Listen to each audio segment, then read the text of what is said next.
He didn't lose his freedom all at once. He signed it away in 47 pages of terms and conditions.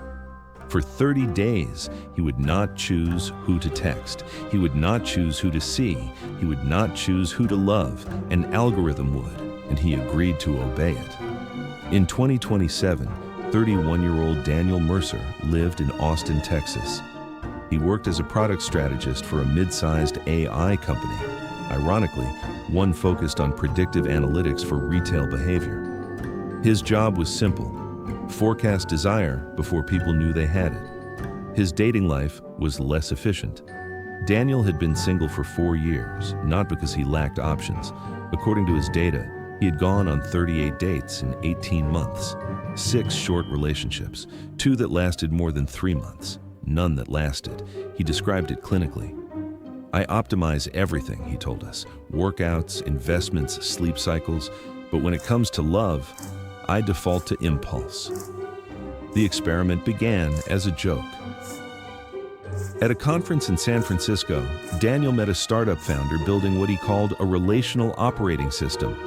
The system, known internally as Aura, used large language models, biometric data, attachment-style profiling, and longitudinal compatibility forecasting. Unlike dating apps that relied on swipes, Aura didn't ask who you liked. It calculated who would statistically sustain you, Daniel volunteered.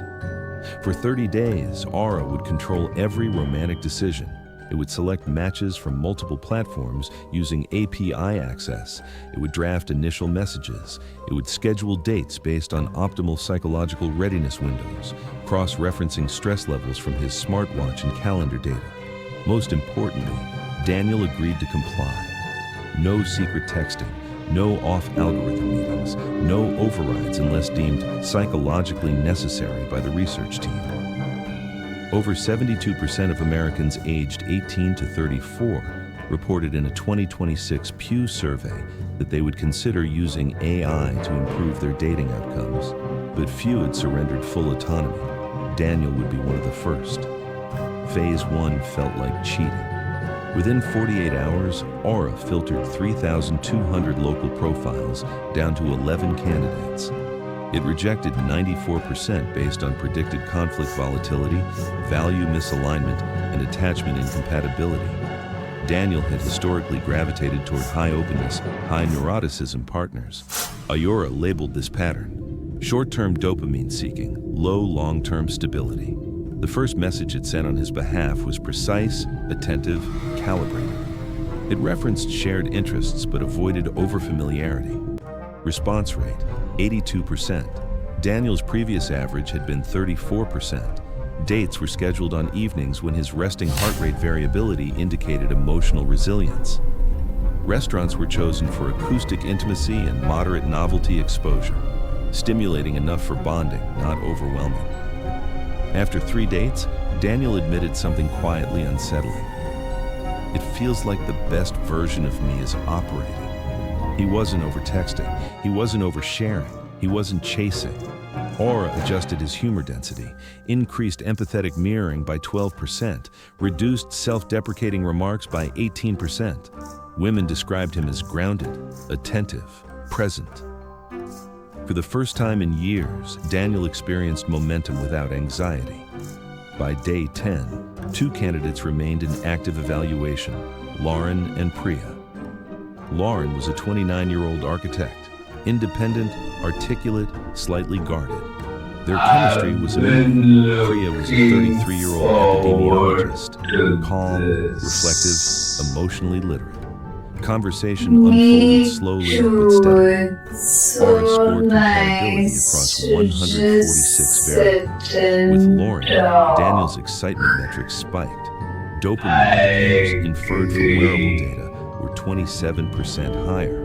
With Priya, stress indicators decreased 31% during interaction windows. The system flagged Lauren as high volatility potential, Priya as long-term regulatory stabilizer.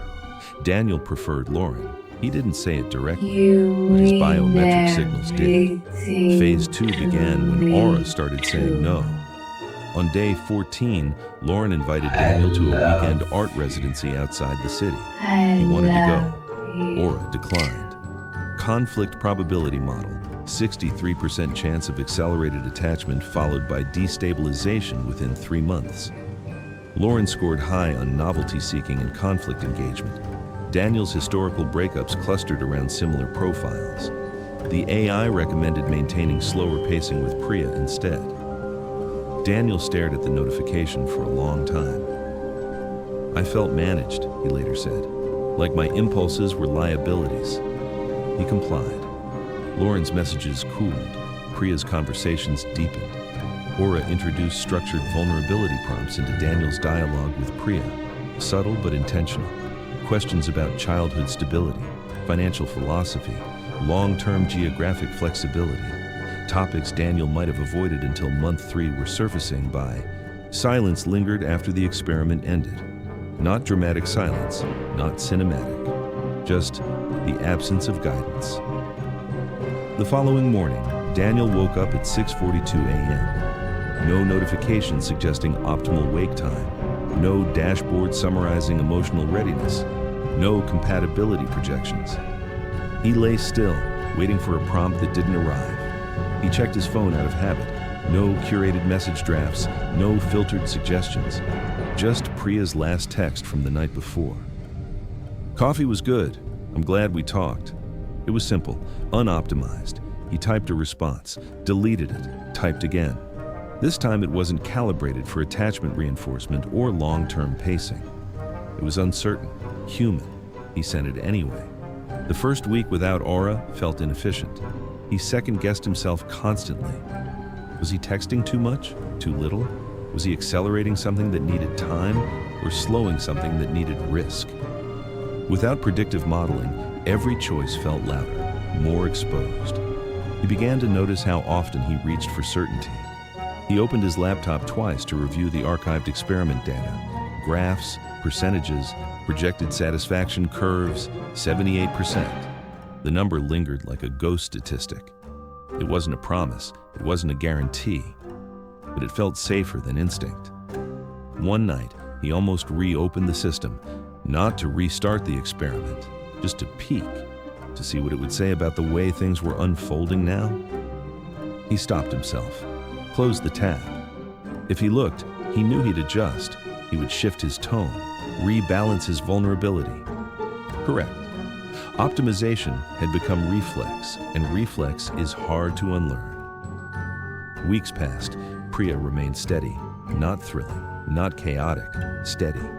They disagreed once about something small, travel plans, no volatility spike, no predicted destabilization, just a mild tension that resolved itself through conversation. Daniel noticed something unexpected. The discomfort didn't scare him. It didn't feel like a signal to exit. It felt survivable. He wondered whether that was growth or conditioning, because Aura had already shown him the alternative. The art residency resurfaced in his mind occasionally. Lauren's photos still lived somewhere in the digital archive of his memory. Not as regret, more as a symbol, the unchosen variable. There is always one. In behavioral economics, they call it counterfactual thinking, the life you imagine if one decision pivoted differently. Technology reduces friction, but it cannot delete counterfactuals. It can only rank them. Months later, Daniel agreed to a follow-up interview. The researchers asked whether he believed the AI had improved his chances at lasting partnership. "Yes," he said. They asked whether he would surrender full autonomy again. He paused longer this time. "I don't think love is supposed to feel optimized," he said quietly, "but I also know I don't fully trust my instincts." That was the tension, not man versus machine, but doubt versus control. Since 2025, usage of AI-assisted communication tools in dating had increased by over 300%. Message drafting, profile optimization, compatibility analysis. Few people admit it, but many outsource small pieces of vulnerability already. Daniel just went further. He handed over the steering wheel and discovered that efficiency can coexist with emptiness. He and Priya continue to see each other. No projections, no dashboards. Some days feel quiet, some days feel alive. There are moments of warmth that arrive without calculation, moments of uncertainty that carry no predictive reassurance. He has no idea if it will last. That uncertainty feels heavier, but also real. Optimization promises stability. Autonomy promises responsibility. Responsibility includes failure. Maybe that's the cost. Maybe the 22% is where meaning hides, in the space between data points, in the misread signals, in the text you send that isn't perfectly timed, in the weekend you take without modeling the fallout. The system could predict compatibility. It could model attachment risk. It could calculate long-term satisfaction probability. But it could not measure longing. It could not quantify the electricity of unpredictability. It could not assign value to choosing someone without guarantee. And maybe that is the remaining territory of being human, not irrationality, not chaos, but the willingness to step forward without simulation, to accept that love, like freedom, includes the possibility of loss. In a world where algorithms can forecast desire before it forms, where machines refine our preferences before we articulate them, the final choice might not be who to love.